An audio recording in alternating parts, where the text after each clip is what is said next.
Yun, napakainit. Mag-alas 11 na ng tanghali. Antok pa tayo kasi day off natin ngayon. Pero kailangan natin gumising para sa pakipagsapalaran. May bago tayong project para sa magandang bukas.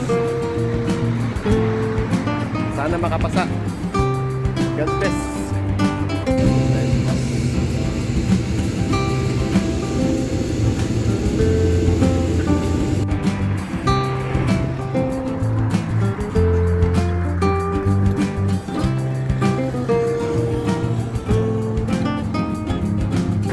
Antay tayo ng bus dito kasi pag nag-taxi tayo napakamahal, nakabuti ng 60 dirham. Pamasahe pa lang lagas na ang buto-buto, pati bulsa mo tagos hanggang buto, walastik, fantastic. Kaya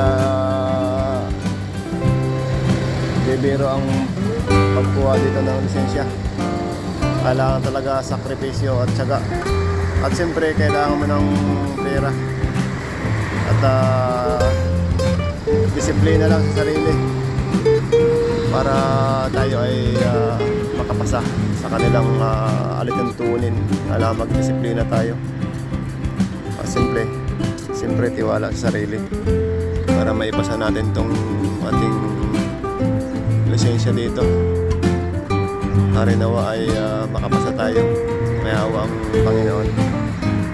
At napakainit sa mga kapwa natin na OFW dyan nasa lansangan ngayon. Magbaon po kayo ng tubig. Kung maaari, magdala na rin kayo ng payong kasi nakakasunog talagang init. Uso pa naman ngayon ang heat stroke. Yan, alas 11 na ng tanghali. Yan, pag nag-taxi tayo ng ganyan, wala, butas ang bulsa natin. Kulang pa yung sweldo natin sa isang araw. Pag nag-taxi tayo balikan, fantastic, walastik, higit pinagit. Mag-aabang lang tayo ng bus dito. Ang biyahe may higit 30 minutes o abutin pa minsan ng isang oras pag matraffic. Mag-aabang tayo ng bus 110 ang sakyan natin, number. Kasi ang bus po dito ay numbering. Yan o. Ito 111. Musa pa rin ito pero hindi dadaan do sa sa driving store, driving school.